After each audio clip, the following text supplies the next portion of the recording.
जंग में जीत के आने के लिए काफी हूँ, मैं अकेला ही समाने के लिए काफी हूँ। मेरी हर हकीकत को खास समझने वालों, मैं जब एमएलए का इलेक्शन के लिए खड़ा हुआ था तो लोग कहते थे कि ये ख्वाब देख रहा है।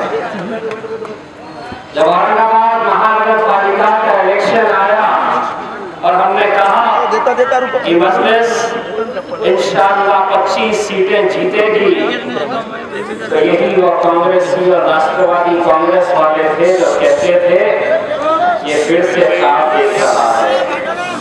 तो इसीलिए सुनिए, बहुत जफर भाई हम दे देते ना मेरी हर हकीकत को ख्वाब समझने वालों, इस बार भी मैं तुम्हारी नींद उड़ाने के लिए काफी हूं। मेरे भाइयों, आज भाई बैठ जाइए।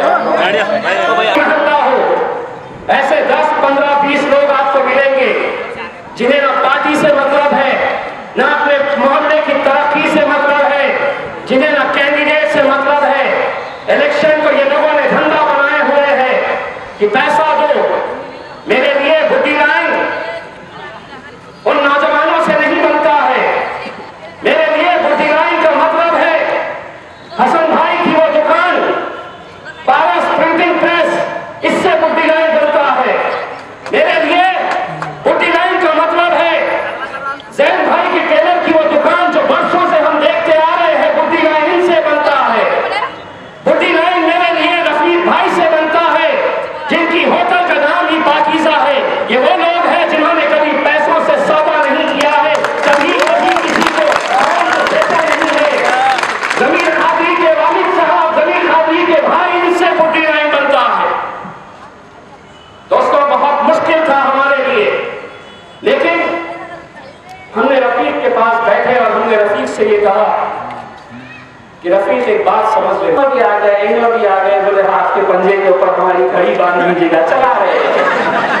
यहाँ पे क्या हो गया, तो घड़ी वाला खड़े रहे के पंजे को गाली दे रहा, पंजे वाला खड़े रहे के इसको घड़ी को गाली दे रहा। तो कैसी राजनीति है साहब?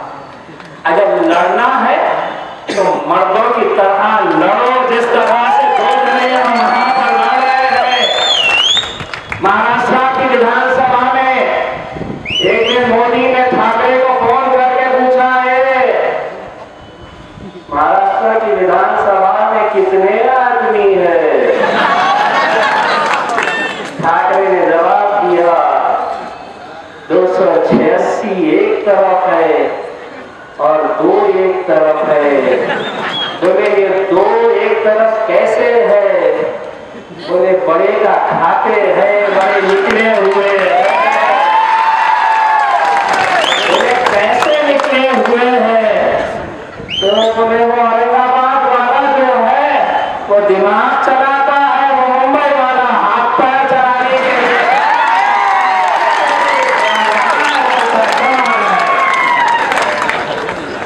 महाराष्ट्र की विधानसभा में जब ये पट्टा मेरे बाजू रहता है, इसका हाथ पकड़ के रखना पड़ता है, कब किस दिन छूट जाए, किस दिन प्रधान बैठ होता, प्रधान कंट्रोल कंट्रोल कंट्रोल बोलना पड़ता है मेरे प्रधान को। अब ये है कि साहब जिस तरह से वारिस पठान साहब ने आपको बताया है, आपको अच्छी तरह से मालूम है। वीर साहब आप ही के जैसा एक इलाका है जहाँ पे अल्हम्दुलिल्लाह हमारी बहुत अच्छी आबादी है, बहुत अच्छी आबादी है। और इंशाअल्लाह आप लोगों की दुआएं और आप लोगों की ताकत हमारे साथ रही तो 2019 के चुनाव में जहाँ वारिस पठान रहेगा, जहाँ इम्तियाज जलील रहेगा, जहाँ गफ्फार आदमी रहेगा, वहीं भीड़ से भी हमारा इंशाअल्लाह एक आमदार रहेगा, बहुत सारे आमदार वहाँ से रहेंगे। लेकिन भीड़ में किस तरह की राजनीति चलती है, आज आपके मोहल्ले में एक राष्ट्रवादी कांग्रेस के एक साहब खड़े थे, किस मुंह से ये मुसलमानों से वोट मांग रहे हैं? अगर आप उन्हें वोट देना चाहते हैं, मैं आपसे अपन गुजारिश करना चाहूंगा कि आप उनसे एक सवाल जरूर करिए। अगर वो सवाल का जवाब अगर आपको दे देते हैं,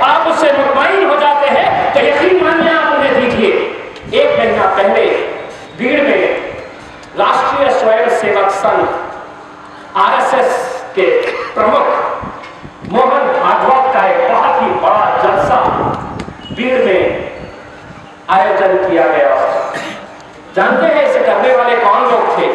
कि देखिए तस्वीरों में किस तरह से हाथ जोड़े खड़े हुए हैं। ये है वो राष्ट्रवादी कांग्रेस के वो नेता जो आरएसएस एक ऐसी संगठन जो मुसलमानों से कहती है कि पाकिस्तान चले जाओ, एक ऐसा संगठन जो ये कहता है कि इस मुल्क में रहना है तो तुम्हें बड़े का गोश्त नहीं खाना होगा। यही वो मजलिस पार्टी है जो डट के कहती है, सीना तान के कहती है कि सारा कुछ भी कर लो, बड़े का भी खाएंगे और तुम्हारी ऐसी की तैसी क्या कर पाएंगे देख। ये वो आरएसएस के लोगों को सत्कार करने के लिए वहां पर जयदत्त क्षीरसागर का परिवार स्वागत अध्यक्ष रहता है और यहां पर उसी पार्टी के लोग आकर मुसलमानों से वोट मांगते हैं। किस हैसियत से मांगते हैं साहब? आज बहुत सारे ऐसे इलाके हैं औरंगाबाद में जहां पे बहुत कुछ काम करना बाकी है। ये सही बात है कि आज अगर औरंगाबाद की सड़कें अगर खराब है तो अगर इसके लिए कोई जिम्मेदार है तो मेरा एक भी कॉर्पोरेटर उसके लिए जिम्मेदार नहीं है। अगर कोई जिम्मेदार है तो आपका अपना आमदार इम्तियाज जलील उसके लिए जिम्मेदार है। वो कैसे? इसी महानगर पालिका के अंदर न जाने कितने सालों से एक गोरख धंधा चलता आ रहा है, जहां पर महानगर पालिका के अधिकारी, जहां पर कॉन्ट्रैक्टर्स और जहां पर वहां के नेता सत्ताधारी पक्ष के शिवसेना और भाजपा के पिछले 25 सालों से इनकी सत्ता वहां पर है।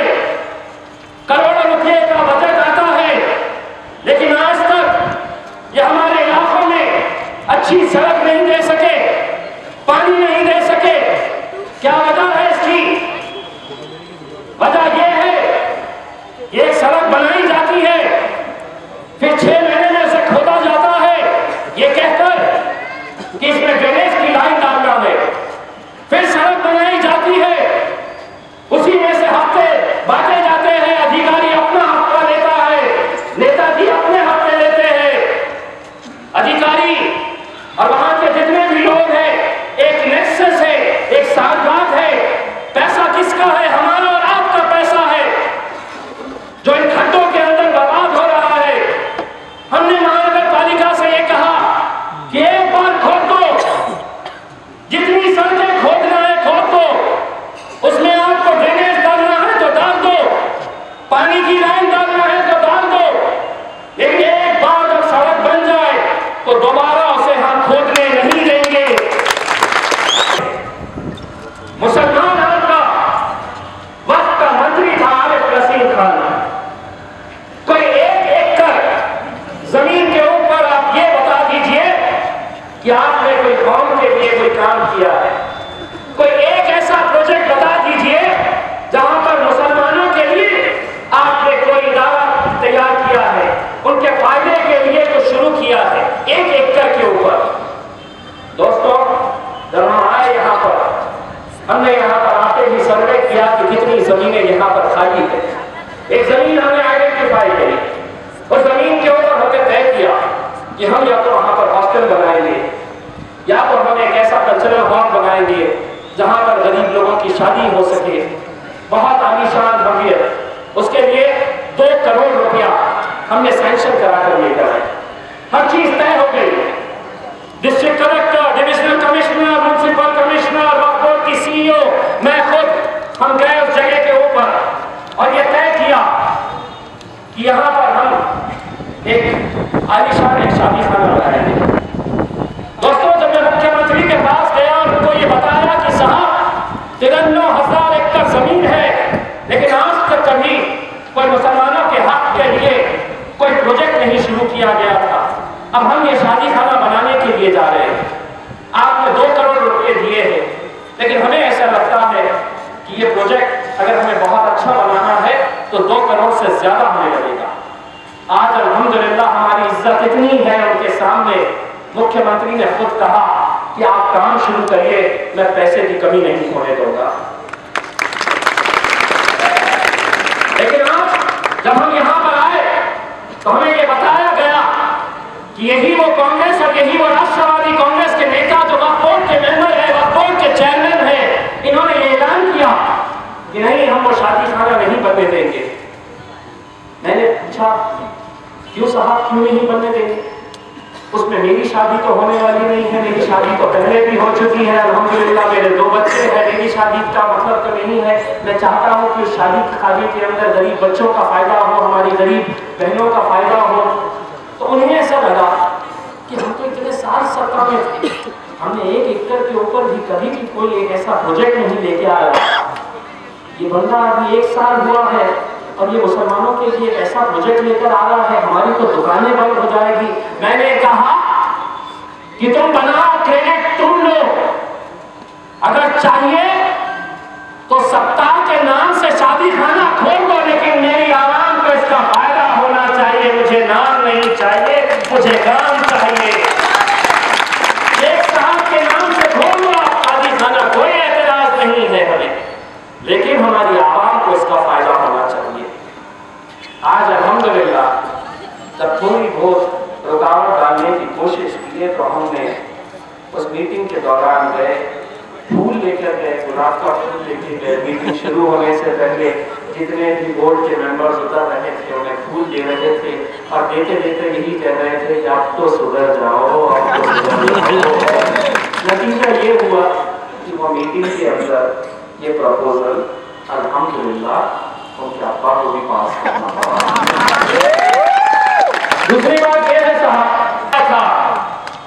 हमने कहा क्या बात है साहब, 1.5 महीना पहले ऑर्डर आया हुआ है, क्यों सो रहे हैं?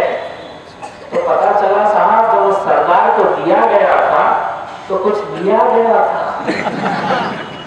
अब कैसा जाएंगे सरदार जी को बोलने के लिए, सरदार जी जगह वापस दो, सरदार बोलेगा मेरे से जितना लिए थे पहले वो वापस दो।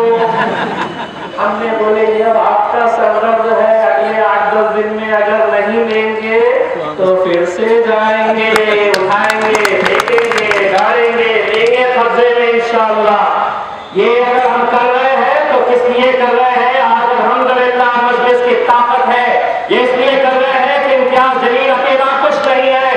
इम्तियाज जलील के साथ अगर 26 कॉर्पोरेटर्स की ताकत है तो वो लोग भी जानते हैं इन 26 कॉर्पोरेटर्स और इस आमदार के पीछे हजारों और लाखों लोगों की ताकत भी इंशाअल्लाह हमारे साथ है। इसीलिए आज ये करना पड़ता है। आज से 8 दिन पहले उसी जालना रोड के ऊपर एक पाटनी नाम के शख्स वक्फ बोर्ड की जमीन के ऊपर इलीगल कंस्ट्रक्शन कर रहा था। 1 महीना पहले 2 महीने पहले मेरे पास कुछ लोग आए, वहां के गरीब लोग, और उन्होंने कहा कि साहब ये वक्फ बोर्ड की जमीन है, वहां पर ये पाटनी नाम का शख्स गैर कानूनी इमारत खड़ी कर रहा है। एक पत्र मैंने आपको भेजा था, जालना रोड के ऊपर गैर कानूनी तामीर हो रहा है इमारत, उसका चार्ज हुआ, उन्हें साथ तोड़ दिया, मैंने तोड़ दिया। मैं बोला इस्लाम साहब मैं वहीं पर खड़ा हुआ हूँ, मैं वहीं पर खड़ा हुआ हूँ, मैं तस्वीरें लेकर आपको एक आधे घंटे के अंदर भेजता हूँ। जब तुम जहांगीर कॉलोनी जाते हैं, गरीब मुसलमानों के झोपड़ियां गिराना होता है तो धड़ल्ले से पूरी झोपड़ियां साफ कर देते हैं। ये पार्टी ने कितना पैसा दिया है कि 5 ईंट यहाँ से, 4 ईंट यहाँ से। मैंने उसको कहा कि अगर 24 घंटे के अंदर अगर ये नहीं गिराया गया तो 24 घंटे के साथ मैं और मेरे मजलिस के पूरे कार्यकर्ता आएंगे और इंशाअल्लाह हम इसे अपने हाथों से गिराएंगे। उसने कहा साहब 1 दिन का वक्त दे दीजिए। दूसरे दिन सुबह 11 बजे उसका फोन आता है और 1-1 घंटे के बाद फोन करके कहता है कि इम्तियाज साहब अभी 2 पिलर गिरा दिया हूँ, अभी 6 बचे हुए हैं। इम्तियाज साहब अभी और 2 गिरा दिया हूँ, पूरे गिरने के बाद मैं पूरी तस्वीर लूंगा और आपको भेजूंगा। अल्हम्दुलिल्लाह 10,000 स्क्वायर फीट का वो प्लॉट जो वक्फ बोर्ड का वही मुसलमानों का प्लॉट है, वो अल्हम्दुलिल्लाह हमने दोबारा वापस लिए हैं सिर्फ महज 24 घंटे के अंदर। ये कैसे मुमकिन हुआ? तो आप लोगों की वजह से मुमकिन हुआ है मेरे भाइयों। आज अगर हमसे लोग सवाल उठा रहे हैं कि हम क्या काम कर रहे हैं तो हम ये काम कर रहे हैं। आज से हम पूछना चाहते हैं यही वो कांग्रेस वालों से, यही वो राष्ट्रवादी वालों से सुना है। कल एक साहब बहुत अकबर अवैसी साहब के बारे में बोल रहे थे, बड़ी मोहब्बत है इन लोगों को शेरवानी से, इसीलिए मैंने कहा मैं भी शेरवानी पहन के आता हूं, क्योंकि इसी मोहब्बत में आज अल्हम्दुलिल्लाह आज से 1.25 साल पहले जिसे तुम कहते थे कि तुम 2 ही सीटें जीत पाएंगे, तो घड़ी वाले कहते थे इनका खाता भी नहीं खुल पाएगा, तो मैंने उस दिन तय किया था कि इंशाअल्लाह मेरे कॉर्पोरेटर जब आएंगे तो पहली बार जब महानगर पालिका के अंदर जाएंगे तो इंशाअल्लाह पूरे के पूरे शेरवानी पहन के जाएंगे। नतीजा क्या हुआ साहब, देखिए वहां पर गए और वहां पर जाकर जिस तरह का काम हो रहा है, ये सही है कि 26 कॉर्पोरेटर्स है, थोड़ा वक्त हमें दीजिएगा, ये सही है कि बहुत काम होना बाकी है, बहुत काम करना है हमें। हम यहाँ पर महज आपसे चुनाव के वक्त वोट मांगने के लिए नहीं आए, और बुटी लाइन की आवाम तो मुझसे ये सवाल कर ही नहीं सकती है, क्योंकि आपके लिए आपका ये आमदार आप ही के घर में अपना दफ्तर बनाया हुआ है। किसी भी रोज आप आके पूछ सकते हैं मुझसे कि क्या हुआ, आपने जो वादे किए थे, लेकिन थोड़ा सा वक्त हमें दीजिए। एमपी होगा और आने वाले 5 सालों के बाद जब महानगर पालिका का चुनाव होगा तो हम तो 26 आए थे साहब, हमारे कैलकुलेशन के हिसाब से हम 32, 33, 34 आना चाहिए, और तो गलतियां हमसे हुई थी, लेकिन दोबारा ऐसी गलतियां नहीं होने देंगे इंशाअल्लाह। महापौर भी